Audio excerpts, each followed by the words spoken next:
imagine walking into a room full of people.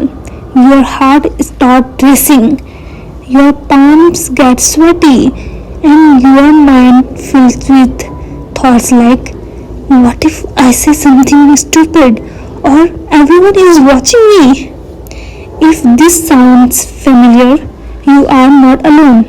Social anxiety affects millions of people. But what if I tell you that you don't need to change your personality or force yourself to be someone else to feel confident? Would you believe me?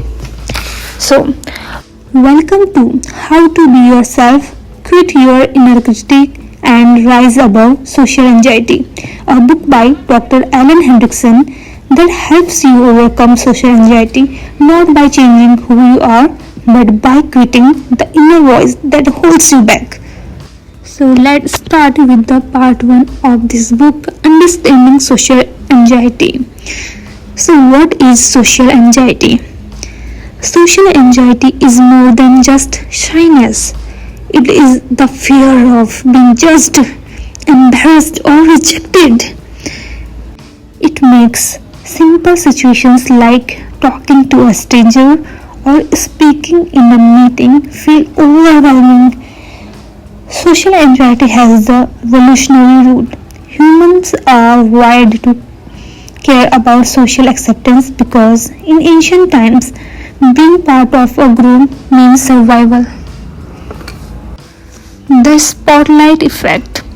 One of the biggest reasons social anxiety feels so intense is something called spotlight effect. The belief that everyone is watching and judging us. But here is the truth. Most people are too busy thinking about themselves to focus on your mistakes. In reality, that awkward moment you keep replaying in your head, other people barely notice it. The biggest roadblock to overcoming social anxiety is your own inner critic. The voice in your head that tells you are not good enough or you will embarrass yourself. Dr. Hendriksen explains that many people with social anxiety experience imposter syndrome. The fear that they are secretly incompetent and will be exposed at any moment. But here is the secret. Most people feel like imposters at times. The difference is confident people don't let that voice control them. Now move to the part 2 of this book and chapter 4, Reframing Anxiety as Excitement. Anxiety and excitement cause similar physical reaction, that is racing heart and sweating. Instead of saying I'm nervous, try saying I am excited. This small shift can make social situations feel more positive. Now let's talk about the power of exposure, the bravery ladder. Avoiding social situations makes social anxiety worse. The key to overcoming it is gradual exposure, facing small fears step by step. Dr. Hendriksen introduces the bravery ladder. First, start with small steps like smiling at strangers. Then move to bigger challenges like starting a conversation. Third, over time, your anxiety will fade as you prove to yourself that you can handle it. Authenticity is more important than perfection. Many people with social anxiety believe they must be perfect to be liked. But the truth is, people are drawn to real, imperfect, authentic interactions. Instead of worrying about saying the right thing, focus on being engaged in the conversation. Because in the end, many people don't remember your mistakes. They remember how you make them feel.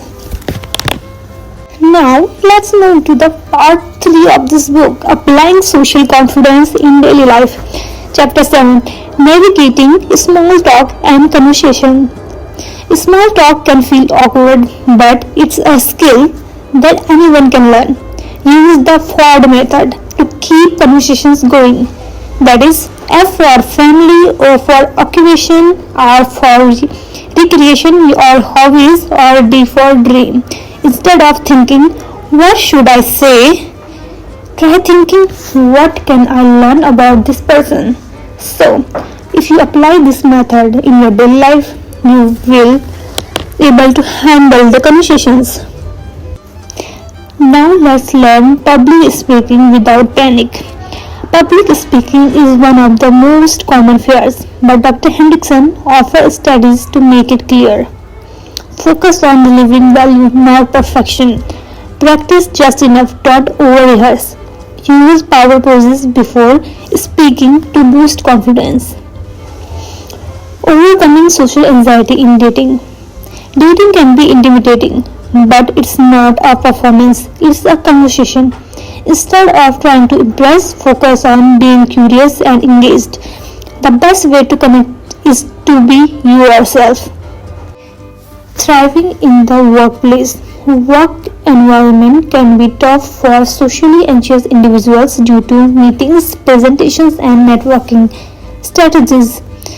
If speaking up in meeting is intimidating, start by making one small comment per session. If networking feels overwhelming, set a small goal, like introducing yourself to one new person. Part 4 of this book is about long-term confidence and self-compassion. Self-compassion is the key to confidence. One of the most important lessons in this book is that you don't need to be perfect. You just need to be kind to yourself. Instead of asking, why am I so awkward? Try asking, what would I tell a friend in this situation? Final chapter. You don't need to fix yourself. Socially anxious people often think, I need to change myself to be accepted.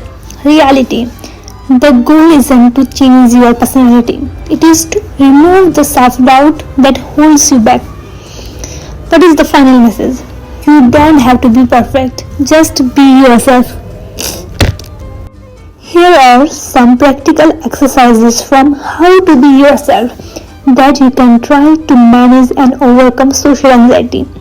These exercises focus on exposure, mindset shifts, and self-compassion. First, bravery ladder, exposure therapy exercise. This exercise helps you gradually face social threats rather than avoiding them. Steps. List your social fears from least to most intimidating. Example, make small talk with a cashier. Join a group conversation at work. Speak up in a meeting. Give a presentation. Or start with the easiest step and practice it until it feels comfortable. And move up the ladder as your confidence grows. Why it works? Avoidance fuels anxiety, but gradual exposure helps you build confidence. Next is the reframe your thoughts exercise. This exercise helps you challenge negative thoughts that cause anxiety. Steps. Identify a negative thought. For example, everyone will think I'm awkward. And ask yourself, is this thought true? Reality. People are too focused on themselves to judge you harshly. Replace it with a rational thought. I might be awkward, but people appreciate realness more than perfection. Why it works? Your inner critic often lies to you. Reframing thoughts reduces anxiety. The what's the worst that can happen exercise. This exercise helps you reduce fear by facing worst case scenario logically. Steps. Think of a situation that triggers anxiety. For example, speaking up in a meeting. Ask yourself, what's the absolute worst that can happen? I will say something dumb and people will think I'm stupid. Ask, how likely is that to happen? Probably not. Most people won't even remember what you said. Plan for the worst case scenario. If it does happen, laugh it off and move on. Why it works? Your fear often feels bigger than reality. This exercise shrinks them down. Fourth, the act of exercise. This technique helps you break anxious habits by behaving as if you are already confident. Steps: choose a situation where you feel socially anxious. Imagine how a confident version of you would act. Example: instead of avoiding eye contact, act as if you are comfortable and hold eye contact briefly. Try it in real life, even if it feels unnatural at first. Why it works? Your brain follows your body. Acting confident can make you feel more confident over time. The last exercise is the self-compassion letter exercise. This exercise helps you silence your inner critic by treating yourself with kindness. Steps: first, think of a recent social situation where you feel anxious or embarrassed. Write a letter to yourself as if you were writing to a friend who had the same experience. Example: instead of saying I was awkward, write it's okay to feel nervous sometimes. You are doing your best and people aren't judging you as harshly as you think. Read the letter whenever your anxiety flares up. Why it works? Self-compassion reduces anxiety and increases resilience.